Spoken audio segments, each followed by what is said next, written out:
How's it going, guys? So, it seemed like a lot of people really were into the idea of retro reviews, so that's what we're doing right here to build up for Royal Rumble 2021, which is actually going to take place tonight.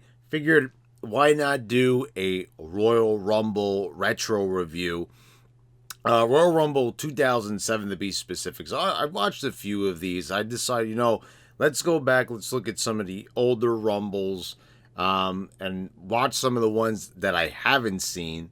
So that's what I did. I went back and I watched this event. I never saw it before, ever. And I was pleasantly surprised that this was a really good pay-per-view with a good Rumble match. And we'll start right from the beginning, or work our way to the end of the show. We start off with a really good opener. The Hardys defeat Eminem, and Eminem was a really underrated tag team, I feel.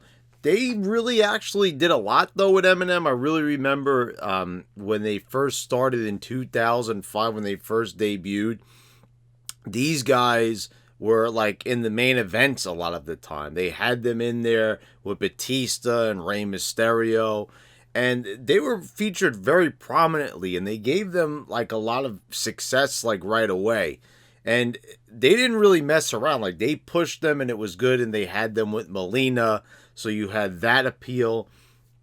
I think they really handled Eminem very well, and I don't even think I really appreciated it back during that time. But this is after they initially broke them up, and then they brought them back together, and they decided, well, let's put them against the Hardys. And they did this at the ECW show that everybody hates, the December to Dismember pay-per-view.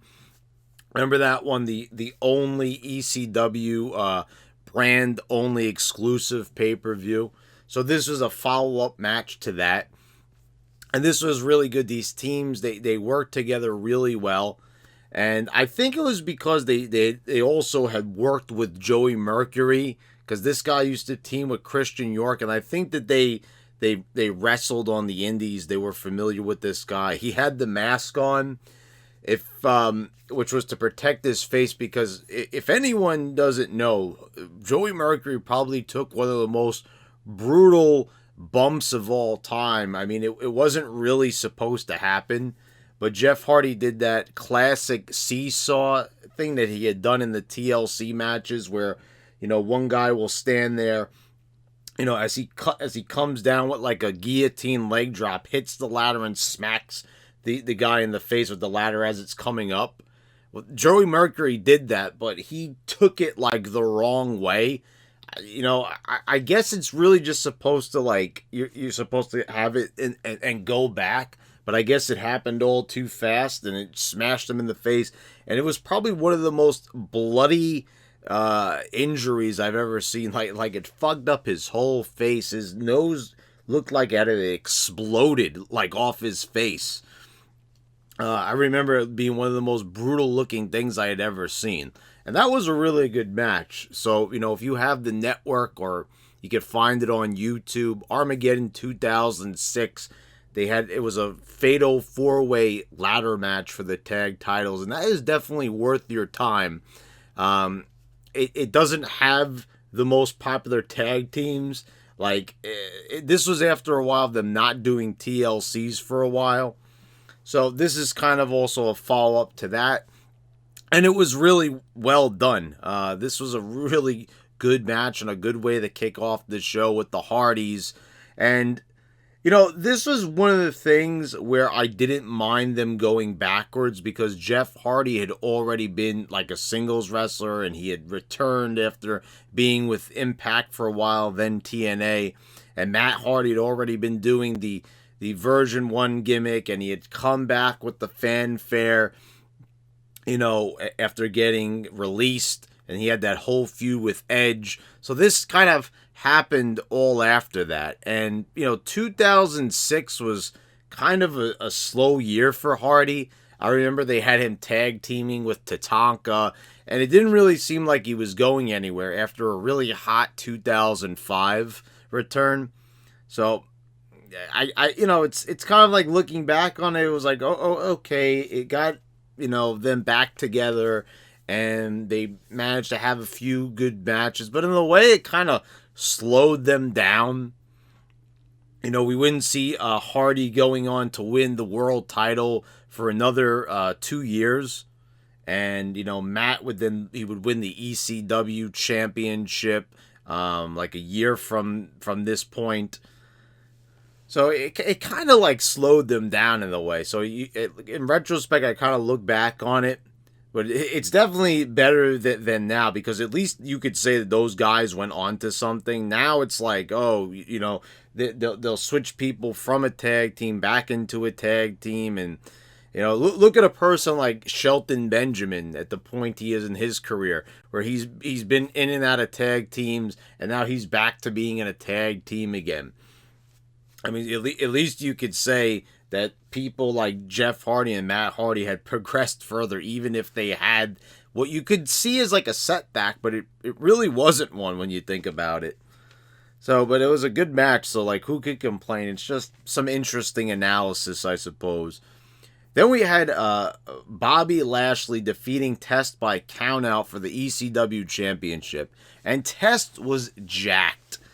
I don't know what happened or what it was that made Test, ask for his release. It was supposed to be like a mutual release.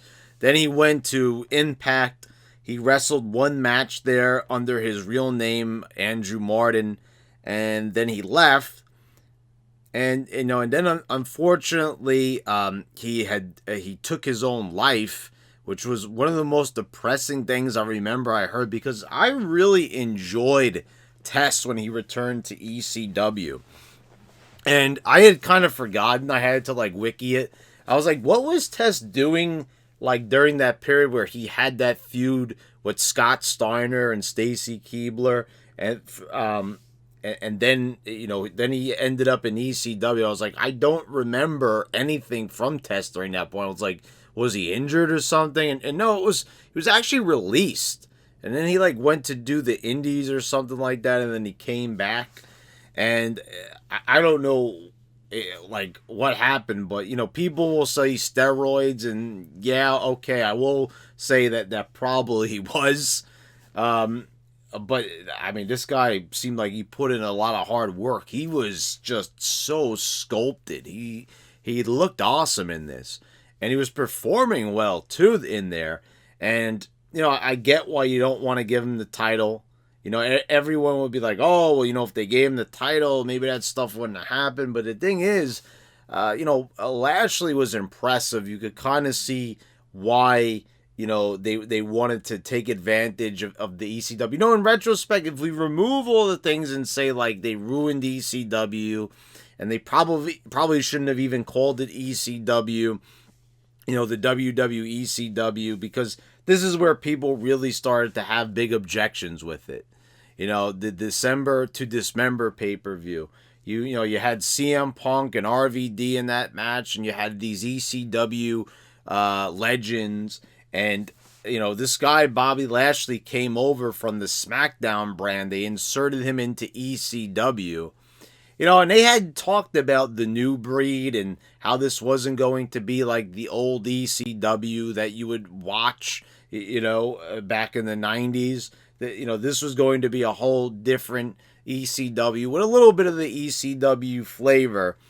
And there was, a lot of good that actually came out of ECW. There was a lot of fun. And if you look back on it, a lot of the controversy there with Heyman and his security with the Bashams, and the heat with the Big Show winning the title, it was actually a lot of good television. It really was. And kind of looking back on it and seeing like the Marks getting really upset and everything, and them rebelling against Batista and Kane having a match in ECW, big muscular guys having a match over a world title, and it was like pissing people off big time, because they were using ECW as like another stage for the WWE product, kind of failing to realize that it was still a WWE product. But I think people, they wanted it to be treated as the old ECW. And the thing is, Heyman had creative, but not full creative control of this. So that's why there was so many different elements. And the Big Show was inserted in there because of RVD, getting in trouble with the DUI, so they had to throw Show in there, and people will argue, oh, well, they could have given it to Sabu or somebody else. But looking back on this, I mean, I kind of look at it and laugh and say there was a lot of good heat going on, and they were riling up the crowd, and you could say, okay, well, this got people upset, and they turned away from the product. Look, people weren't even watching ECW. I even remember back then looking at the ratings, and there wasn't even like 1 million people watching the show, or maybe there was just about. As bad as ECW was, ECW still got more viewers than AEW, folks. Still got more views than NXT. So they were doing something right. And I think a lot had to do with the controversy, and those shows were busy. I remember there was a lot going on, and it was fun watching Test and Mike Knox and CM Punk coming up through the WWE ranks. There was a lot of fun stuff on the ECW, and they had a lot of good matches. Another one was Test and RVD. And they had a really good Extreme Rules match. And then you had the Hardcore Holly and RVD match, where Holly did a superplex off the apron, and he also got a cut on his back. So there was a lot of good stuff. So looking back on ECW, it wasn't great, but it certainly wasn't bad. It was bad if you're like a die-hard ECW fan purist, that you wanted it to be exactly like everything that you saw, and that just wasn't going to happen. They weren't going to have Justin Credible be the world champion. They weren't going to do all that stuff that you saw previously. They told you right from the start it was going to be a new breed, and that's exactly what it was. So this was a cheap finish with Test walking out. Always with this pay-per-view stuff, especially at this time, what we're talking about, where they were expecting people to pay $50 for a show, doing a count-out finish, even if it is the ECW championship and it was like the third tier, in importance of the titles. If you wanted to look at it that way, and I guess you really had to. You can say that this was a suitable finish. I mean, I understand they wanted to protect Test or something like that, but just having Test walk out on it, this is a TV finish, not suitable for a pay-per-view. And this was just a shitty finish all around. But what was in there was good. And Test looked great. I mean, these two guys just like total titans. This is they should show this match to a lot of the people on the current roster and be like, now these guys are in peak physical condition. They were moving around the ring very well. It's everyone who knocks big guys, well, look at these big guys. These were big guys that really look good at what they were doing. And they look great from an aesthetic perspective as well. Up next, we had Batista defeating Mr. Kennedy. This was another really good match. A really good match. And this is one of those matches where I look at it and okay, yeah, Mr. Kennedy definitely couldn't have been a world champion. I remember not really liking Mr. Kennedy when he first came to WWE. I remember, I was very smarky. I had talked about this during my time where it was all about match quality. And I remember, also people were hating on Kennedy from the dirt sheets. And this is kind of when I believed the dirt sheets. And, I believed what Wade Keller was writing in his reviews. And man, how misguided was I? this match right here, like just the format and the flow of it, it just worked so well. And you had a ref bump. Kennedy gets a visible pin on Batista after like a DDT. So they show like he was worthy. But then Batista ends up coming back at the end. And just all around like a good match. And there was some good drama in there showing like, yeah, Kennedy could win it. And the crowd was behind Kennedy, even him being a heel. Just really good, and just Kennedy with a lot of charisma coming into this. It just looked really well, and he fit in there. You know, even being a smaller guy than Batista, he looked like he belonged in the main event. And if you look back at his body of work, he really did deserve a lot. Every time that they gave him an opportunity to work with The Undertaker, to work with Shawn Michaels, this was a guy that really did a good job. So I don't know if we could believe everything we heard, but you know, Randy Orton, cost this guy his job with WWE after he hurt him probably accidentally. And I remember they said that he convinced John Cena, did Orton, that he was dangerous, and they ended up getting this guy released. And he hasn't come back since. And I don't know, Orton used to be like a troublemaker back then. I think they said that he's gotten a lot better and everything. And as much as I like Orton, I mean, this guy deserves to still be there to this day. And I look back and I see like just Kennedy being involved with Impact, and I know they gave him the world title, but then he went on to do Aces and Eights, and he got lost in the shuffle, and it just was not a good career at the end of it. And I'm sorry to say, it was like this was wasted potential in Kennedy. Not saying he should have won the title here. This was fine, just showing him that he could have been in the spot. But also Kennedy's career could have probably been different had he not had that wellness violation. And, that kind of put him on a different path, because he was supposed to be named as Mr. McMahon's illegitimate son, but then they went the comedy route with Hornswoggle, and that was all fine and well and entertaining TV. But Kennedy could have been in a much different spot in his career. So, that's kind of like the fun stuff in a way, where you could kind of think like, what if Kennedy didn't have that wellness violation? What if they went with the original plan, and you had, McMahon recognizing Kennedy as his illegitimate son, and he went on to win the world championship. And you can imagine, like, maybe Kennedy could have been in the main event at WrestleMania that following year, instead of being in he was in the Money in the Bank match, I believe, again. So it could have been a much different story for Kennedy, but he made certain decisions. Certain people screwed him over, whether he deserved it or not, and he wound up kind of just, it was a successful career, I suppose. He had a lot of good moments, but it kind of fell flat at the end. There was just no good conclusion to the career of Mr. Kennedy, unfortunately. Then we had John Cena and Umaga.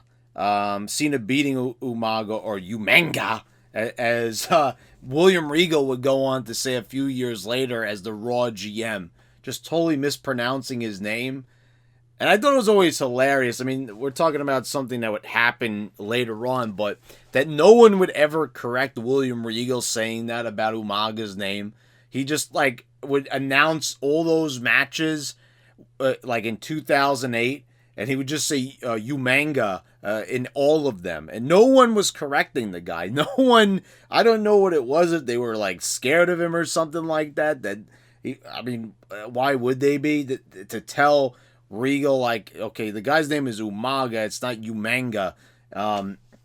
There's no N in his name, but somehow every single time he said that guy's name, he would say it that way. And that was always a hilarious verbal botch from Regal. But Umaga was, man, I had forgotten that this guy was on fire. And, well, he kind of really dropped off after this. And I know people are going to blame Cena, but you know, it's like, okay, you have him losing a match. It's okay to lose matches and still remain credible. But, you know, then they kind of just ended up having this guy, you know, feud with, I think he feuded with Jeff Hardy, and he would just go kind of on and on and on, and, you know, eventually to his release. And there wasn't a lot of substance with Umaga kind of like after this. Like the 06 to 07 Umaga run. Like, this was really well done, and he was like undefeated, and they were doing such a great job with Umaga, and, you know, having Armando Estrada do the promos for him, and that this guy couldn't talk, and just, you know, the face paint, and it was just good presentation all around. Like, this looked like a guy that would be a threat to a world championship. And having Cena come out there, and these guys just work together so well. I mean, this was like a really brutal looking match. Cena, you know, tries to lift up Umaga, and he can't do it. It just really good selling, a really good finish with, you know, him. The ropes come undone. You know, Estrada uses a tool, and he loosens the ropes, so the top rope collapses. Cena uses those ropes, puts it around Umaga's throat, pulls it from both ends, and chokes him out. And the ref starts counting to 10, but then Umaga starts coming to again. Cena tightens it once more, and he's doing it kind of as an STFU, which was, you know, that was a really good innovative spot, and Umaga just ends up passing out. Ref counts at 10. The match is over. This was like, I remember the JBL every single time from this point when there was a last man standing match. You would always say that this was his favorite last man standing match. And now I've finally watched it. I've never seen it before. At least I don't think I ever did. And the man is correct. I don't think it's the best of all time. I think I would probably give that to The Rock and Mankind at the St. Valentine's Day Massacre. I think. I don't know. I'd have to go back and watch some of the others, which would take way too long. But this was a really good match, and one of the best I've seen from Cena. And this is one of the things that I always have to say to people still to this day that hate John Cena. If you look back at this guy's body of work, and you see this match, and you see just the matches that he had in 06, and just every match that he had, even into the 2010s, he always, for the most part, always put on the best performance. And everyone would always say, oh, well, Cena was carried. Are you telling me that every single opponent that Cena has ever had, that he's been carried through those matches? That's a bunch of bullshit. It truly is. Because this guy, every single match that he has been in, for the most part, yeah, there's been some shitty ones, or some ones that were just okay, but Cena's never really, when they put him in a big match like this, in the big title match, why JBL always calls him Big Match John, he always delivers. And you could say, okay, well, maybe the agents, all the excuses that you could use. The agents work the match out the best, or they put the most time into the Cena match. You could come up with a lot of excuses, and I'm probably giving you excuses. But at the end of the day, this is proof that Cena belonged in the spot that he had. And despite everybody hating him, and I will agree that they let his character go off the rails, you know, after the Thugonomics character was ended. But, you know, as far as the in-ring skills, I mean, Cena has just always had it, and he's always made it work, and he's always delivered. This is a classic match. It's a definite recommendation. Then we get the Rumble match itself, and it's a glorious match. People nowadays would complain that there were no surprises, therefore it was bad. But I have seen people's opinions on this Rumble and how it was really good, and they're right. This was a really good Rumble match. One thing we gotta really mention here is what they really need to bring back is what they were doing backstage, what they had done for a very long time, and it was mostly something during the Ruthless Aggression era, because they didn't do this during the Attitude Era. Like, they didn't do this for 2001. They started doing it later on. And that is the drawing, when they would have the tumbler backstage. They did not do this for many years after. Like, I just got done watching like the 2009 and the 2010 one, and they didn't have the tumbler backstage. And this was always a good time for some good like comedy, or just just a little bit of like character interactions, like with the GMs. And I guess that's the thing, because if you had Adam Pearce back there nowadays, you wouldn't be getting anything exciting, or stone face Sonya Deville. There wouldn't be any good opportunities for any good character interaction between the authority figure and you would have the divas. So this one, you had Kelly back there, and you had Great Khali like coming in and taking a bunch of the balls that were inside the tumbler. He is told that he could only take one, and so he drops the other one, and then Kelly goes to pick it up, and she goes, "Oh, these are the biggest balls I ever seen." And you got Ron Simmons right there doing the damn.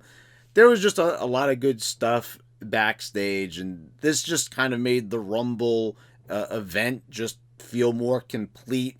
Just adding a little something extra to it instead of just having a boring promo backstage. They had promos, but the thing is, like, backstage, this is what the Rumble was really known for. You would always look forward to this for, years and years. You were going to get, like, that tumbler spot, and they would repeat it throughout the show with different stars, and, that's one of the things I really miss. So it definitely deserves to get some reconsideration. I know if they were to do it, it would probably be a bunch of goofballish stuff backstage, and they would probably ruin all the good memories, but perhaps maybe if we're lucky, they could bring it back for this year. And, they could maybe do something that would resemble entertainment, perhaps. It's really funny, like Ric Flair gets eliminated really quick in this match, which I don't really understand. Like, after everything that this guy had been through at Evolution, they just kind of throw him out like a sack of garbage. And also Sandman in there. Like, okay, so this is the thing I talked about with ECW before, and how they said like they disrespected a lot of the classic legends. They gave this guy his full entrance and everything, which was awesome. They even had something backstage with him, with the cans, banging it on his head. So that was good, but they end up throwing him out. Like, he hits a couple of people to Singapore Kane, and they end up throwing the Sandman out. And it was like he was like a sack of trash, basically. Anyway, the final four is Edge, Orton, Undertaker, and Shawn Michaels. So you've got Rated RKO in there. And they're fresh off of the injury with Triple H, by the way. So Michaels is also in there too, battling with Rated RKO. So you've got that in there. So you've built a nice connection. And then it comes down to Taker and Michaels. And this is like one of the best. I mean, it's kind of just about as good as 2001 with Stone Cold and Kane coming down to it at the end. This is really good drama. I like the finish that they did with Michaels missing the super kick.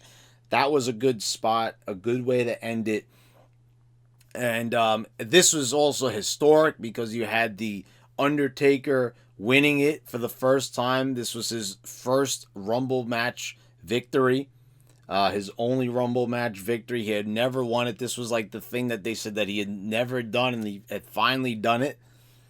And not only that, but this was the first time that someone had ever won from the number 30 spot, which is just ludicrous to me because, you kind of think about it. Like, this is 2007, and the Rumble started back in the 80s.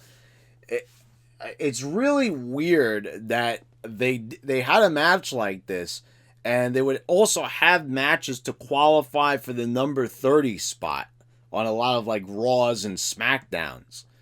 And people would, this would be like the spot that everyone was gunning for. Like, you wanted number 30, you had to have number 30.